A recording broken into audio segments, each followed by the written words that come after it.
What's up, guys? This is Brandon Steelcox, and this is a video on the ARMA 3 Tanoa update, or Apex update, you might rather call it. Essentially, about a week or so ago, ARMA 3 updated as like kind of a main title update and changed some stuff like the server browser, the lighting, etc., etc. I don't really read the whole changelogs unless I'm really concerned for it, so I don't know exactly what else, but those are the only things I noticed. And then they announced the Apex DLC. The Apex DLC is going to include a new map called Tanoa, which is what you're seeing footage of in the background. I'll talk a little bit more about that later. It includes a new faction and I think some subdivisions, it looks like, of some of the old factions, the NATO and CSAT factions actually. New weapons, new vehicles, and also a co-op campaign. As far as weapons go, we get new weapons, optics, and some gear, so like helmets and such. And for weapons, we get the AKS-74U, which was an Arma 2 weapon, or it was in Arma 2. The AKM-762, also in Arma 2. The LIM-85-556 machine gun, which also was an Arma 2, but under the name M249 SAW, and most commonly known as the M249 SAW, so I don't know why they didn't name it that. Maybe it's just because it is in 2035 rather than modern day. The RPG-7, everybody knows and loves. The PM-9 9mm pistol. The SPAR-16 5.56 assault rifle. The CAR-95 5.8mm assault rifle, which I think is the first time we've seen that caliber.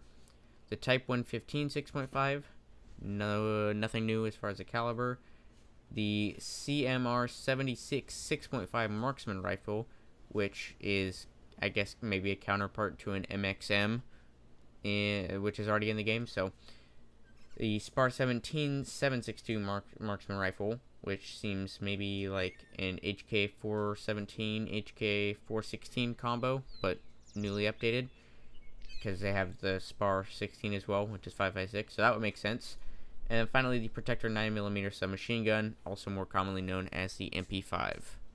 And then without any of them being listed specifically, it says that we are getting thermal masking uniforms, which is actually really fucking cool. And that's the first time I'm seeing that, and that's fucking cool.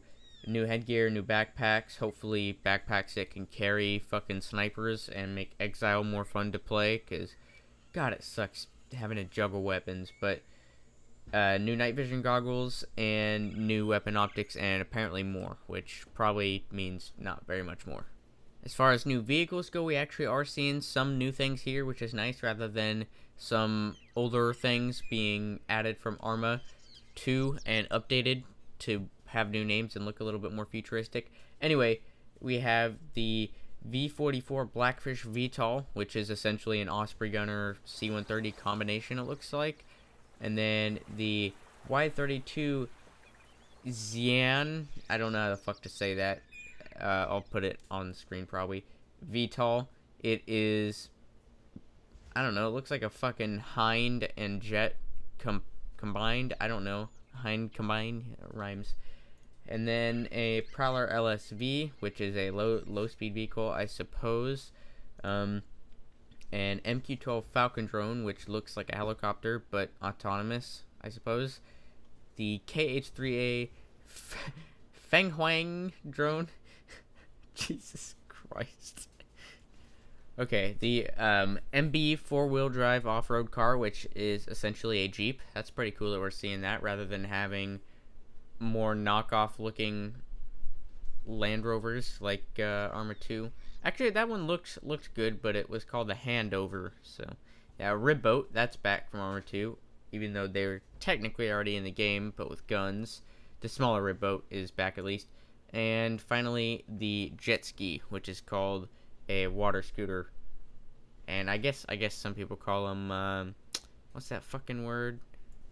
Sea-Doo and Wave Runner. That's what they're called right there. Or some people call them. I call them fucking jet skis. But, yeah. Oh yeah, and finally the Caesar or Kaiser, I don't know. Fuck you, Fallout, for making me say it like that. The Caesar TBB propeller plane. It essentially looks just like an updated Cessna. So yeah. Now, as far as the map goes, which is what you've been seeing in the background apart from pictures this whole time, it's called Tanoa, which I think I already said. It is supposedly 100 kilometers square, South Pacific island, archipelago, Tanoa, whatever. And it's essentially loosely based on a Fiji island, an island just to the east of Fiji at least. And it's also supposed to kind of tightly resemble a, how would I say it? A Fiji theme. So the villages and the forests, it's supposed to be Fiji themed and really represent what Fiji is really like. Now, when I say 100 square kilometers, I mean, and I think at least, that they mean by this, the central island is 100 square kilometers. Because if you look at Trinaris, which is supposedly 225 square kilometers, Trinaris is, like, not nearly as big. So I don't understand how they got that number, but I'm guessing that's what it is. Now, I haven't played on the map a whole lot just yet, but I've played on it a little bit, and I can definitely, confidently say it gives out kind of, at least the main island, the jungly areas where I've been, it kind of gives out a Lingor vibe, and maybe like kind of a mix of Panthera from ARMA 2 originally, and of course it has been ported over, and a couple mods have been on them. However, the textures aren't as good, and they look much better on ARMA 3 on this custom-made terrain specifically for ARMA 3. As you will have seen in the background by now, there's some pretty interesting things on the map that haven't been in ARMA before.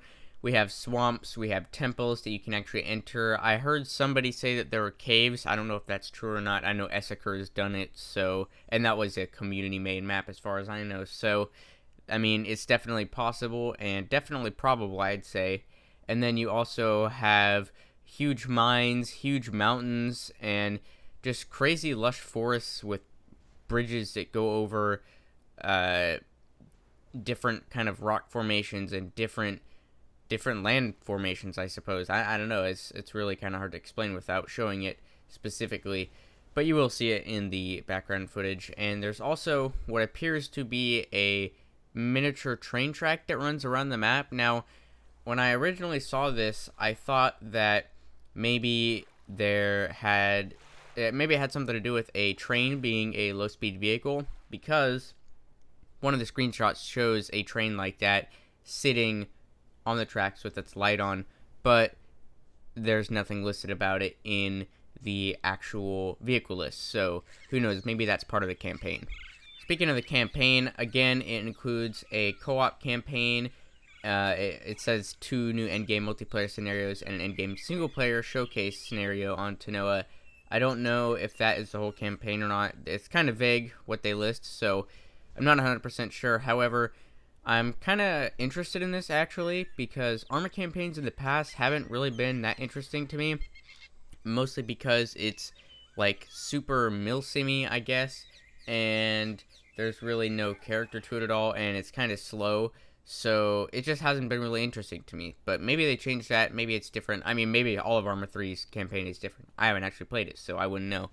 But that'd be pretty cool to see, and it might be even cool to play just because we're playing on completely new and foreign land.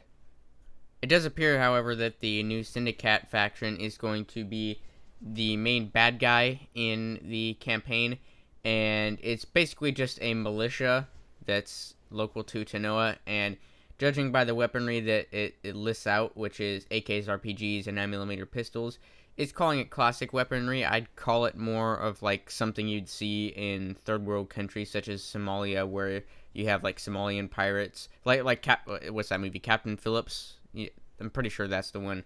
Basically, a militia like that.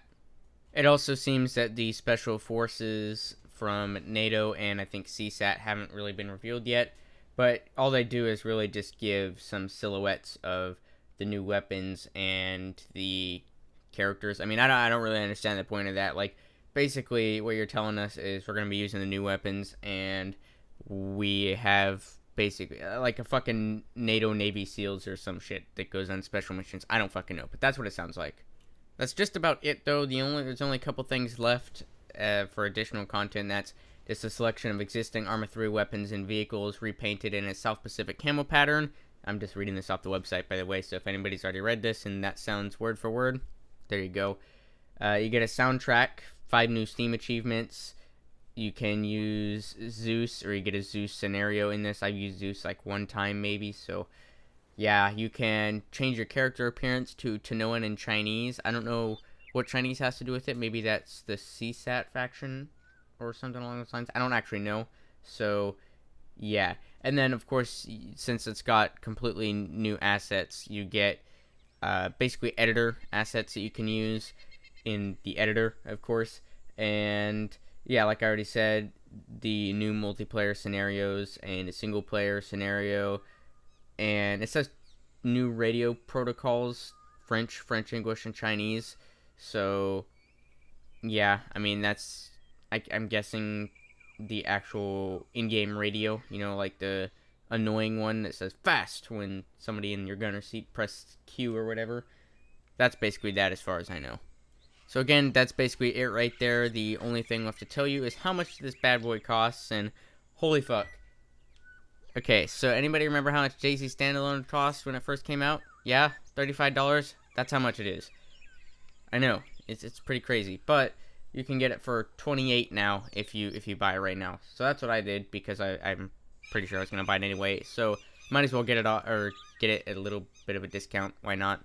And yeah, I'm guessing this price is justified by the supposed amount of content that is coming with this. So I'm gonna actually try the campaign again, and I'm hoping that the vehicles and stuff ends up being pretty cool. I think Exile and other mods on this would be awesome with the new vehicles, especially the Jeeps. I'm actually, honestly, I think I'm most excited for the Jeeps. Like, that's basically it for what I'm excited for. Like I said, the weapons don't seem too overwhelming, really. So yeah. Again, that's it. So yeah, if this was informational, informative, you know, whatever, if you liked the video, if you like the amazing cinematography in the background, make sure to leave a like and a comment, and I will see you guys next time. Maybe with some Exile or Wasteland or something on this map, because fuck, man, I want to go play it. Anyways, yeah, peace.